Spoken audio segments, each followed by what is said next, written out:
Asyhadu alla ilaha illallah, aku bersaksi tiada Tuhan selain Allah. Bersaksi lu pakai mulut ini.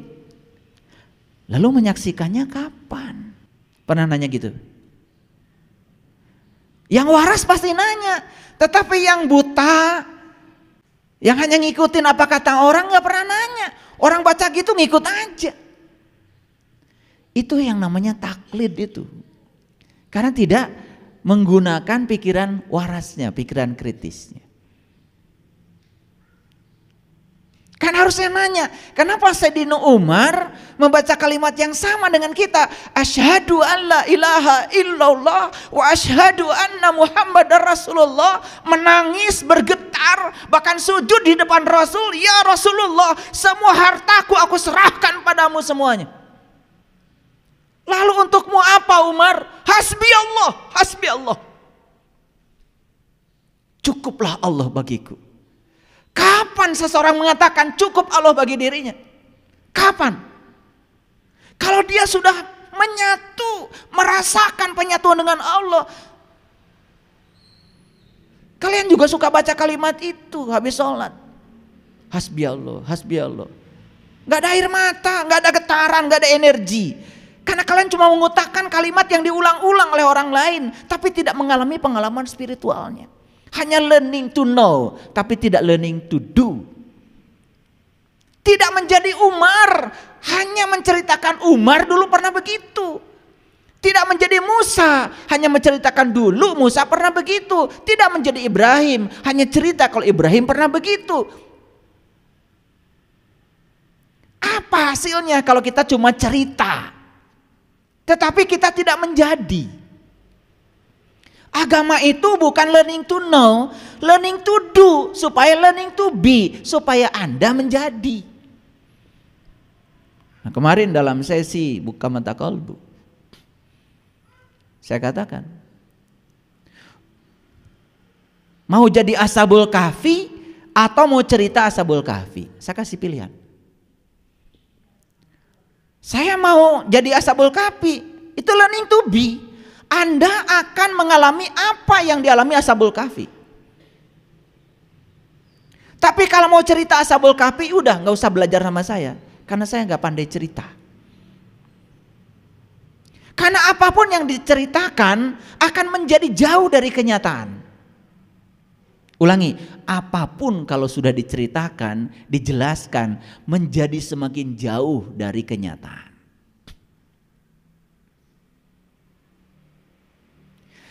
Saya menceritakan kopi sama kalian, rasa kopi sama kalian terus berjam-jam. Semakin banyak saya cerita rasanya kopi, semakin jauh penjelasan saya dari rasa kopi yang sebenarnya. Setuju apa tidak? Tapi kalian kan senang sekali dengan cerita-cerita itu dan tidak tertarik untuk minum kopi. Lucu kan? Lucu apa tidak? Terus mau sampai kapan lucunya? Oh dulu Musa pernah bermunajat kepada Allah, minta jumpa dengan Allah. Dapat apa? Dapat cerita kalau Musa dulu pernah bermunajat kepada Allah, ingin jumpa dengan Allah. Dapat apa? Dapat cerita. Tapi kalau kita jadi Musa, kita yang bermunajat kepada Allah bakal mengalami apa yang dialami Musa. Nggak usah ada cerita lagi. Itu yang namanya kebenaran. Jujur nih kalau saya sampaikan, kalian selama ini dapat fakta tentang kebenaran dalam wujud rasa, atau dapat banyak penjelasan dari orang yang mengatakan dirinya seakan-akan cerita kebenaran, pada yang diceritakan jauh dari kebenaran karena cuma cerita. Pilih mana? Pilih mana? Pilih yang kedua kan? Iya. Senang. Senang. Ya sudah, kalau senang. Jadi orang yang pandai cerita. Jadinya agama itu kalau enggak dulu ya entar. Padahal hidup itu di sini, saat ini, sekarang. Waktu kita itu sekarang, karena nanti sore belum tentu kalian hidup. Ada tetangga saya mau lewat, dia Ya, mobilnya dia itu ngalangin mobil saya mau lewat. Kemudian dia terus. Ya udah, akhirnya saya bisa lewat. Besok maghrib saya dapat berita dia meninggal. Padahal kemarin baru aja membantu saya untuk ngasih komando supaya mobil saya tidak kena mobilnya dia. Seperti itu. Masa depan tuh tidak ada. Masa lalu juga apalagi udah lewat. Yang ada tuh sekarang, di sini, saat ini. Itu waktu kita yang sebenarnya. Cuman kita sering lupa. Seakan-akan besok masih ada waktu. Maka di Quran surat Al-Kahfi dikatakan, janganlah kamu mengatakan sekali-kali besok masih ada waktu. Jadi kembali kepada syahadat tadi. Syahadat itu kan sebetulnya adalah pengalaman. Kalau pengalaman itu harusnya terjadi di TKP. Betul nggak? Nah, TKP kita mana? Kita tidak mengalami apa-apa di tempat kejadian perkara, tiba-tiba kita mengatakan sesuatu lewat mulut kita, bersaksi tanpa menyaksikan. Ya hasilnya seperti apa? Hanya mengulang kalimat-kalimat tanpa ada getaran, tanpa ada energi. Akibatnya apa? Ya akibatnya ribuan kali kita sudah baca kalimat itu, kan tetap aja kesadaran kita tidak berubah. Betul nggak? Bohong tetap. Betul nggak? Iya. Dengki tetap, benci sama orang tetap. Harusnya kalau kita sudah berhasil di TKP, menyatu manunggal bersama dia, tahaluk bi ahlakillah, harusnya berakhlak seperti akhlaknya Allah, penuh cinta kasih. Harusnya kita menjadi tangan Allah untuk menyampaikan Rahman dan Rahimnya Allah. Bahkan ada istilah leluhur kita itu, sing bisa ngarasa memeh karasa. Belajar merasa sebelum terasa. Bisa merasakan kalau orang lain tuh nggak punya beras, langsung ngasih. Bisa merasakan orang lain nggak punya ongkos, langsung ngasih, nggak usah nanya dulu. Udah bisa begitu belum? Kalau sudah bisa begitu, kalian baru sakti. Sakti itu yang sebenarnya. Bukan bisa jalan di air, kernaon lauknya bisa. Bisa ngapung di udara, buat apa? Manuk eta mah.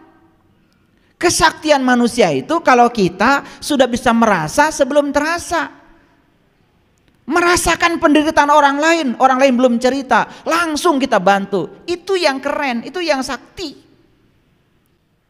Makanya di kajian saya itu saya sering ngasih pelajaran-pelajaran yang penting. Pelajaran untuk memindahkan uang dari rekening orang juga udah saya kasih tahu. Udah bisa belum mindahkan uang dari rekening orang? Kalau udah bisa baru sakti kalian itu. Ya, caranya sederhana. Orang punya uang di rekening, datang. Karena apa? Silaturahmi itu cuma dua. Satu punya akses, dua punya CS. Penting tuh. Ya toh? Udah silaturahim ke sana. Saya punya keahlian, Pak. Barangkali Bapak pegel-pegel, saya bisa mijit. Saya bisa meluruskan semua urat-urat Bapak yang Pak Baliut.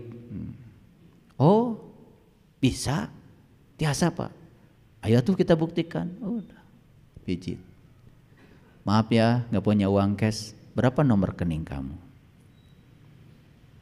Pindah nggak uang? Pindah. Sakti kan? Paham? Yang saya ajarkan ilmu-ilmu sakti model gitu. Bukan bisa terbang, bisa apa? Bukan teterak dekadek. Buat apa? Cari ilmu supaya anu ngadek. Kalau kita sudah baik, penuh cinta, masa iya orang mencelakakan kita? Nggak mungkin. Nggak mungkin. Hadiah cinta adalah dicintai. Oke, sebelum saya lanjutkan, saya mau cerita dulu. Jadi pernah suatu saat Kebohongan dengan kebenaran ini janjian di sebuah kafe. Kalian gak usah tahu kafenya di mana, pokoknya janjian di kafe lah. Mau minum kopi. Siapa yang janjian tadi? Kebohongan dengan kebenaran. Udah ngalor ngidul bicara. Kemudian mereka berdua bersepakat untuk berenang. Kebetulan tidak jauh dari kafe itu ada sungai yang dalam, cocoklah untuk berenang. Ya sudah, mereka pergi ke sana dan berenang. Namanya berenang kan pasti buka baju toh? Kebenaran buka baju, kebohongan juga buka baju. Udah berenang sih. Tiba-tiba kebohongan ini duluan naik ke daratan.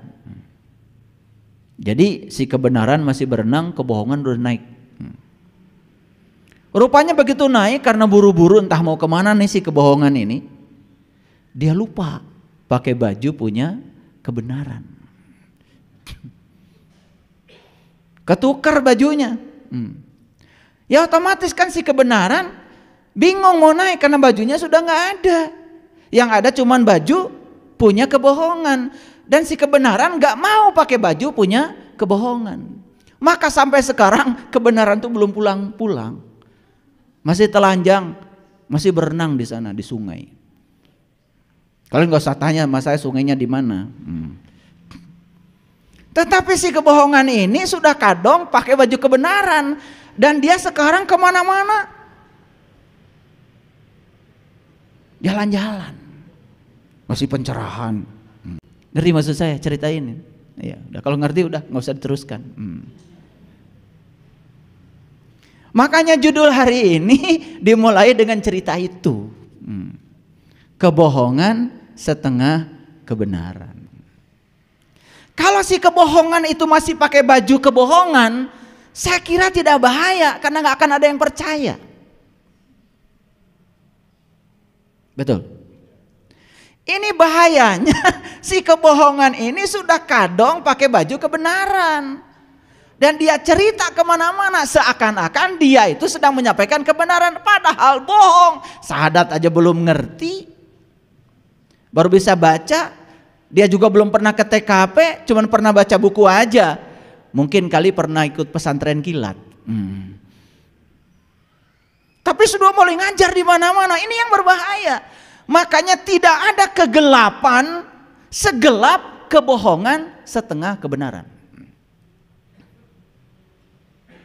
Tidak ada kegelapan yang lebih berbahaya daripada kebohongan setengah kebenaran.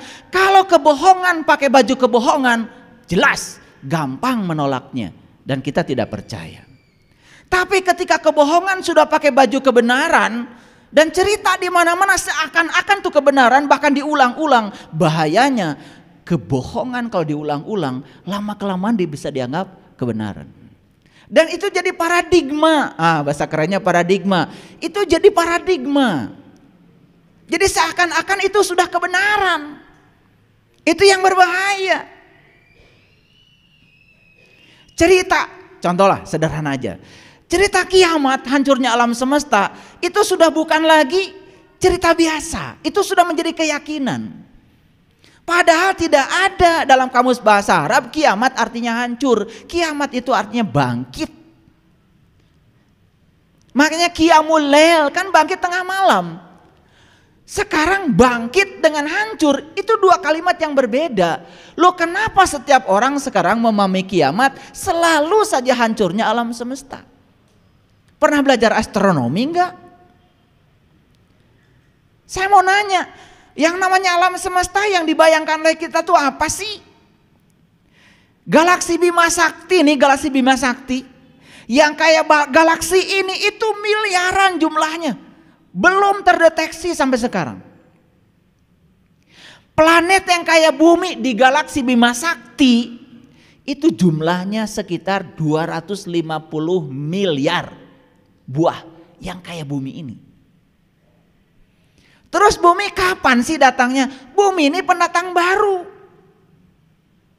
Bumi ini tidak seumur matahari. Matahari itu sudah 12 miliar tahun. Bumi ini umurnya baru 6 miliar tahun. Dia pendatang baru.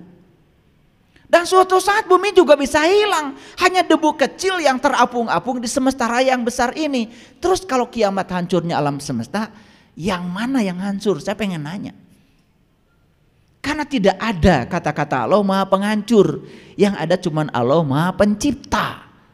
Dia Al-Khaliq. Sudahlah, kiamat yang itu gak usah dipikirkan.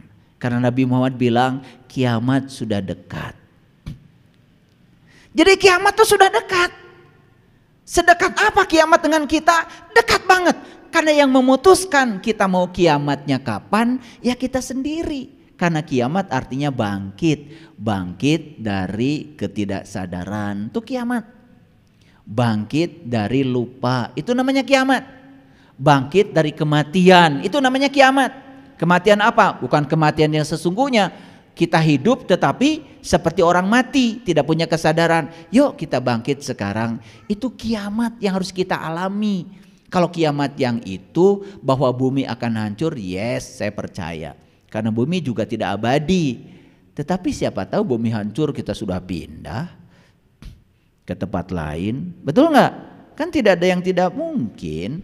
Dan Allah tuh pasti akan menyediakan yang lebih baik deh buat hamba-hamba yang dicintainya. Tapi daripada kita cerita kiamat hancurnya alam semesta, lebih bagus kita cerita kapan kita mau bangkit. Gitu aja kan? Kita usahanya bangkrut, kita tahu oh kesalahan saya ini, yuk kiamat supaya kita bangkit gitu. Kan itu lebih pragmatis daripada cerita nunggu aja hari kiamat yang itu. Karena kiamat tidak ada kaitannya dengan hancurnya alam semesta. Karena kiamat sendiri artinya adalah hari berbangkit. Siapa yang menentukan hari itu?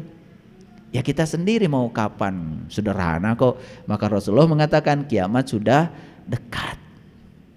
Mau kiamat? Oke. Ulangi ya. Ketika kebohongan berbaju kebohongan tidak bahaya. Tapi ketika kebohongan berbaju kebenaran, dia menyampaikan kebohongan berbaju kebenaran, seakan-akan kebenaran, itu yang berbahaya karena dia bisa menipu orang. Ngerti maksud saya? Oke. Jadi judul ini sudah ngerti? Kenapa judulnya begini? Kenapa kebohongan setengah kebenaran? Kalau sudah ngerti baru kita lanjut. Oke. Sedikit saya bicara tentang kebohongan. Aku tidak pernah marah jika kamu sering berbohong. Tetapi aku kesal pada diriku sendiri sebab aku tidak akan lagi mempercayaimu. Ngerti maksudnya? Aku tidak marah kamu berbohong padaku, tidak marah. Tetapi aku menyesal pada diriku sendiri karena aku menjadi tidak percaya kepada kamu. Itu bahayanya bohong. Ngerti? Gitu. Satu kebohongan sudah cukup untuk mempertanyakan semua kebenaran. Orang ini benar terus bicaranya, satu kali aja dia berbohong. Semua kebenaran yang pernah dia bicarakan akan dipertanyakan. Itu ruginya berbohong.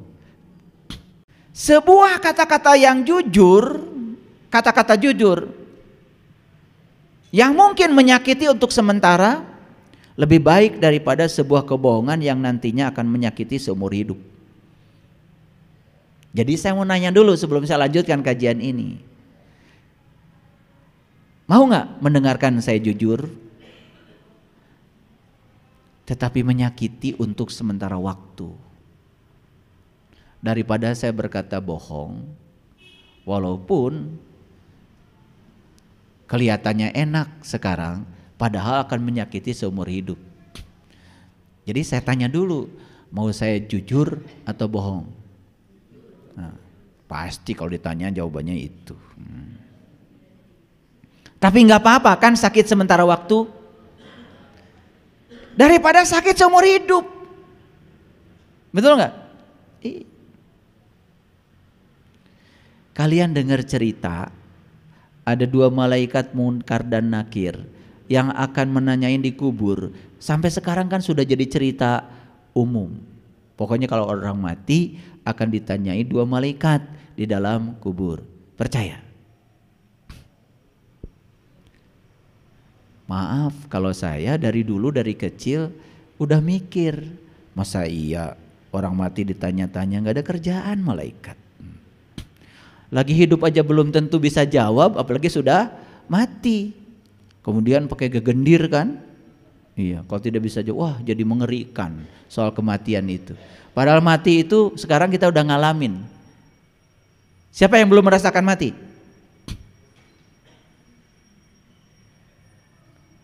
Hah? Siapa yang belum merasakan mati? Hah? Kalian kemana aja? Lihat saya semua. Ini napas sekarang keluar masuk enggak? Coba sadari, keluar masuk kan napas? Keluar masuk kan? Masuk napas hidup. Keluar napas mati. Masuk napas lagi hidup. Keluar lagi mati. Bukannya kita tuh sekarang sudah hidup mati? Kemana aja kalian? Mati itu cuma gini, napas keluar gak masuk lagi, gitu aja kok. Disebut menghembuskan napas yang terakhir. Pernah dengar? Ini apa? Ketinggian gitu ngaji sama saya. Nih, napas masuk hidup, napas keluar mati, cuman keburu masuk lagi. Jadi tidak terasa karena matinya singkat sekali. Jadi kita tuh sekarang sudah mengalami rasanya mati. Terus kenapa mesti takut? Kan sudah diajarin dari sekarang. Makanya ketika kita mati itu nanti cuma gini aja, napas keluar gak masuk lagi, gitu aja. Disebut menghembuskan napas terakhir. Kemana napas? Ke sini. Kemana? Ke sini. Kelihatan? Ke sini. Ya Allah. Jadi sekarang sadar kalau kalian sudah mati? Sudah, cuman singkat sekali. Seperti itu mati. Loh, kenapa takut? Pertanyaan itu bukan di kuburan yang itu. Kuburan tuh nih jasmani kita. Yang terkubur di sini jiwa kita. Jiwa itu punya pembimbing 2 di sini, Allah dan Rasulnya. Di sini tuh ada Allah dan Rasulnya, ada Nurullah dan Nur Muhammad yang ngapit jiwa kita. Makanya pertanyaan 2, Munkar dan Nakir. Jadi pertanyaan itu pertanyakan sekarang, siapa Allah saya, siapa Rasul saya? Tanya di sini, mumpung kita masih ada di kuburan. Ini kuburan di jasmani kita. Kan disebutnya juga jisim kuring. Jisim itu adalah jasmani, kuring itu yang kakurung.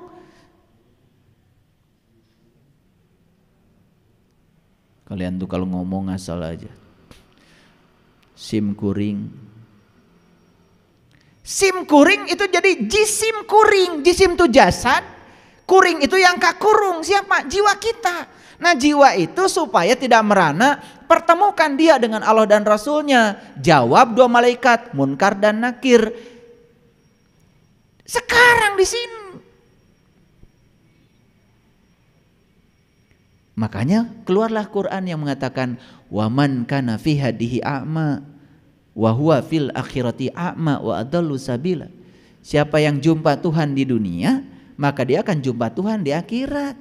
Siapa yang tidak jumpa Tuhan di dunia, tidak akan jumpa Tuhan di akhirat. Wa adallu sabila, akibatnya jalan dia jadi adol. Adol itu sesat. Enggak bisa pulang. Nyangsang di pohon mangga. Paham?